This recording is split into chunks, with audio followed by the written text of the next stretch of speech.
Today's news. Is CBS News on the Hour, presented by Indeed.com.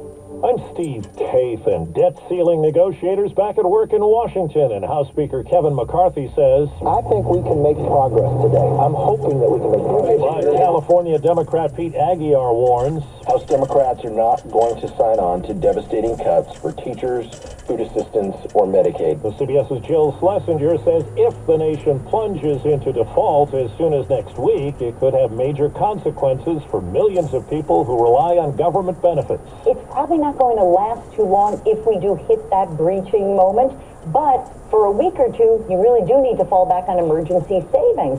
If you don't have it, take a deep breath. This will get corrected quickly. Reporter Chris Fox is in Uvalde, Texas today, 1 year after the deadly school massacre. A private memorial for the victims' families will be held this afternoon at the Uvalde Civic Center. This is where a year ago, law enforcement first told the families that their loved ones did not survive. A public vigil is set for 7:30 at the Memorial Park Amphitheater. That's followed by a butterfly release. Florida Governor Ron DeSantis gets into the Republican presidential race later today. CBS's Robert Costa. DeSantis' team is confident that he can build momentum in the coming weeks. He will be meeting with his donors in Miami in the coming days before a formal campaign launch sometime in the coming weeks, and then a trip to those early voting states. Texas Republicans investigating GOP State Attorney General Ken Paxton say he tried to hide an affair, misused his office to help a donor, skirted protocols, and built a culture of fear and retaliation in his office.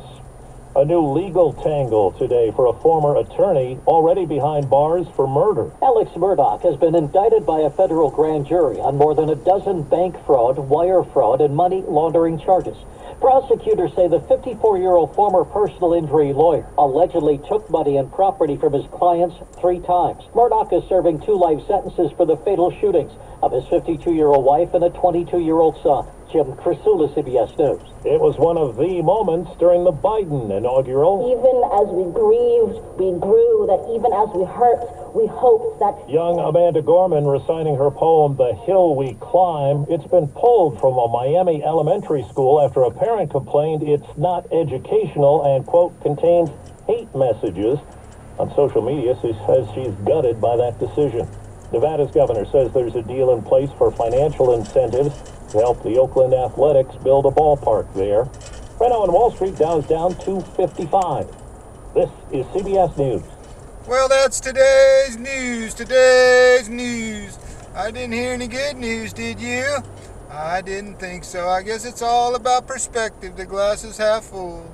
Well, as always, I want to thank you again for coming along with me on these Dash Cam News adventures. You know the drill. Peace, love, and all that hippie jazz. Bye-bye, everybody.